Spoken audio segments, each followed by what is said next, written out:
morning dyan at good evening dito. Eto, nandito na naman tayo at meron tayong pag-uusapan. Eto, basahin natin ha.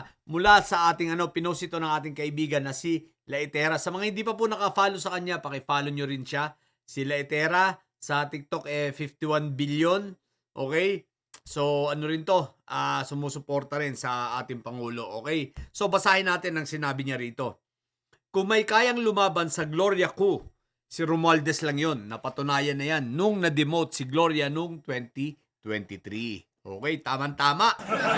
Bakit? Bakit ko to kinote, no? Dahil ito rin yung pag-uusapan natin ngayon, napatsyempo. No? Sapagkat, tulad nga ng sinabi ko sa mga content ko nung mga nauna pa, parang December pa lang or November, kinokontent ko na ito, na ang planong pagpapabagsak mo kay House Speaker. So, itutuloy na nila yan. So, anytime soon, syempre, meron na diyang mag-move, no? Sa Congress na sasabihin na, we move that the House Speakership is vacant, no? So, para sa ganun ay magkaroon ng tinatawag na election uli para sa House Speaker. At syempre, alam na natin ang pambato ng alam na natin ang pambato nitong mga makasayad blocks, walang iba kundi si Unanay.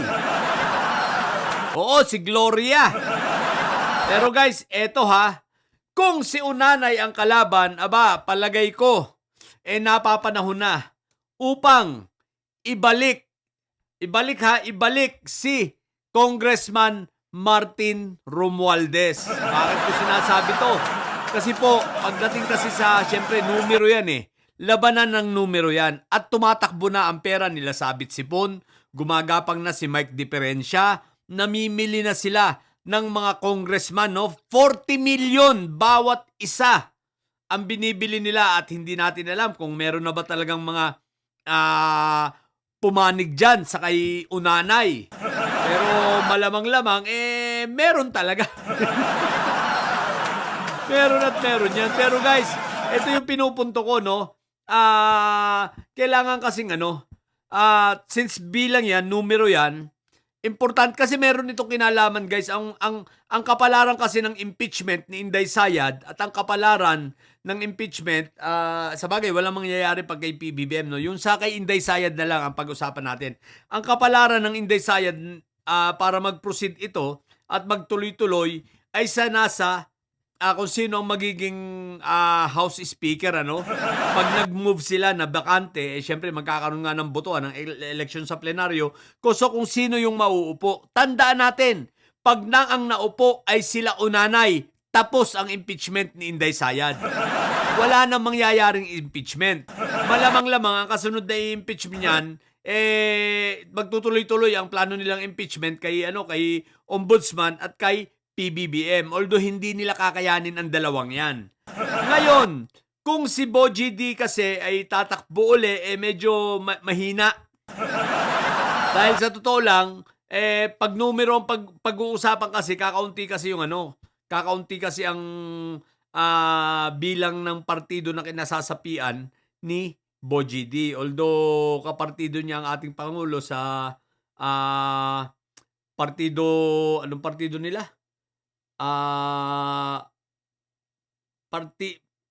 PFP sila, di ba? PFP. People's nakalimutan. Federal yun. Partido Federal ng Pilipinas. PFP yun. So ngayon, 28 lang ang mga yan kasi, no? So walang bilang. Samantalang ang partido na kinalalagyan ni Martin Romualdez, ni Congressman Martin, ay nasa 111 sila. Ang lakas CMD. Ngayon guys, alam naman natin na during ng speakership ni Congressman Martin, napagkaisa niya talaga, di ba? Even ang mga minority, napagkaisa niya. Ibig sabihin, minority, ang Nationalista Party, ang NUP, NPC. So, sumuporta lahat ito kay Congressman Martin. Ngayon, kung ang layunin ay matuloy ang impeachment ni Sayad, natural, ibalik si Kong Martin. Iupo uli. At siya sana ang tumakbo, Sana ay inominate ulit si Congressman Martin Romualdez para sa House Speakership dahil ito lang talaga ang tama si Leitera, ito lang ang talagang kayang-kaya at magandang kalaban nitong si Unanay.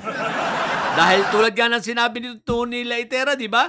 Kung natatandaan ninyo, dinemote ni Kong Martin itong si Unanay at wala siyang nagawa. From majority floor leader, naging minority floor leader siya. Natatandaan ko yun, ha? Dinemote siya ni Kong Martin.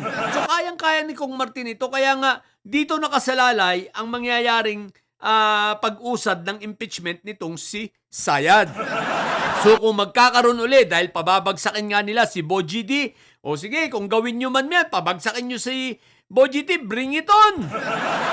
Ibakante ang House Speakership at tumakbo uli si Kong Martin. Tingnan natin. Dahil si Kong Martin, pag tumakbo yan at muling naging House Speaker, tapos ang maliligayang araw ng Sayad siblings, ng makasayad blocks na yan. Tandaan natin yan. So, hopefully tumakbo dahil for sure, pababagsakin nga nila si Boji D. Siyempre, magkakaroon ng eleksyon yan, magkakaroon ng botohan yan sa plenaryo. Hindi naman pwedeng pabagsakin nila tapos bigla na lang na uupo si Unanay, si Gloria. Ay naku po, Rudy, hindi po ganun yon. So, magkakabotohan yan. So, maganda niya, mag one-on-one. Martin Romualdez versus Gloria Makapal ang mukha Arroyo. Or, aka Unanay. Upang sa ganon, magtuloy-tuloy na ang paglugso ng mga Makatae Black at ng mga may sayad siblings na yan. Tulad nga ng sinabi ko, ito ha, guys, alam ko naman nakasama nyo ako rito. Kasama ko kayo sa laban na ito na ang laban natin wala nang umupo na mga Duterte sa posisyon sa nasyonal. Lalo na sa pagka-presidente, vice-presidente o senador. No? Tapusin na. Kumbaga, ito na yung huli nila. Sa 2028, ubusin na ang mga yan. Nakita na natin na ang kaob-oban ng mga yan, ang kawalang kwenta at ang pagiging may sayad, nahayag na. Aba, paabutin pa ba natin ang 2028 si Sayad? Of course not! Si Pulong! Iyutman! Malapit-lapit ka na, huwag kang mag-alala. Nalalabasan at malalabasan ka ng warrant. Yan ang sinisiguro ko sa iyo. Dahil sa mga binanggit na nga ni Sentry. At nasa ombudsman na. At yan ay content ko. Ihiwalay ko ng content ang mga kasong kaharapin nito ayon kay Sentry. Kaya si Sentry ngayon ay busy sapagkat talagang busy siya sa pagsasampa ng mga kaso. Si Sentry ang tinik sa lalamunan ng may sayad siblings. So yun lang guys ha. Pinapaalala ko lang may bilang ang lakas si MD. Sila ay 111. Ang Partido Federal ay 28. Ang NPC ay 32.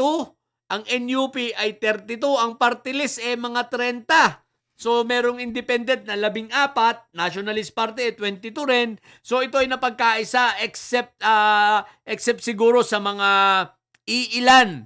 Iilan lang ng mga kongresista dyan sa Mindanao at Visayas na talagang papanig rito kay Inday Sayad. Pero kung kayo ay magpapabayad, 40 million, kung sino mga sasama rito kay Unanay, matik na yan. Alam na this. 40 milyong tumataginting mula sa bulsa ni Sabit, Arnie Tevez, anong pangalan nito? Atong Ang, at sa mga kontraktor pa ng flood control. Matik na yan matik. Okay, so yun lang. Abang-abang tayo sa mangyayari sa mga darating na araw sa ating Kongreso. Okay, so medyo dito nakasalalay kung magpa-progress ang impeachment ni Sayad or hindi, pero mas malamang-lamang na ito ay magpo-progress at magtutuloy-tuloy. Okay? Sa mga bobong didilis dyan ng tatay nyo ay karton. Natili kayo mga bobo at may sayad sapagkat ang may sayad ay laging high blood.